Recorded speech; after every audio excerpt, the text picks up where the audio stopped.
J'aimais pas l'école. Je m'ennuyais. J'arrivais pas à trouver ça intéressant et puis j'arrivais pas à me concentrer, à apprendre. En fait, j'arrivais pas à travailler. C'était pénible d'y aller tous les jours, alors il a bien fallu que je trouve quelque chose pour passer le temps. À la rentrée de 5e, j'ai repéré l'être qui allait devenir ma proie. C'était Camille. Alors comme un chat qui joue avec une souris, qui la malmène mais pas trop pour pas casser son jouet, je jouais avec Camille. Camille, ça aurait pu être une fille ou un garçon, c'était pareil. Ce qui comptait, c'est que Camille réponde pas, ou si peu que je pouvais continuer. Ça crée un truc commun, là, avec les autres, un truc qui nous liait, et qui passait par le pouvoir de s'en prendre à quelqu'un, mais ça, je l'ai compris après. Ça a duré une année entière.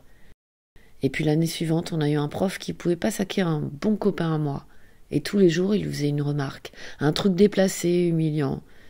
Et j'ai vu ce copain se fissurer dans sa tête. C'est-à-dire qu'il le vivait vraiment très mal.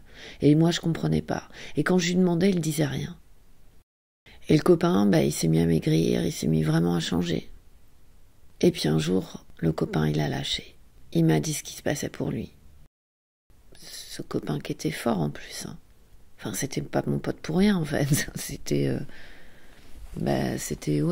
que aussi, je me retrouvais avec lui sur ce truc de dominant. Quand il m'a dit qu'il pouvait pas se défendre, qu'il arrivait pas à se défendre, qu'il était coincé parce que mine de rien, lui il bossait bien et qu'il voulait pas se mettre à dos un prof. J'ai compris.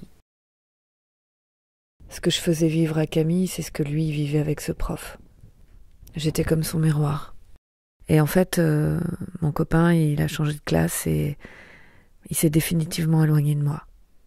Aujourd'hui, je crois que j'ai compris aussi que finalement, j'étais plus content quand je faisais du bien à quelqu'un que quand je faisais quelque chose qui, moi, m'amusait, mais en fait, qui n'était pas du tout drôle pour l'autre.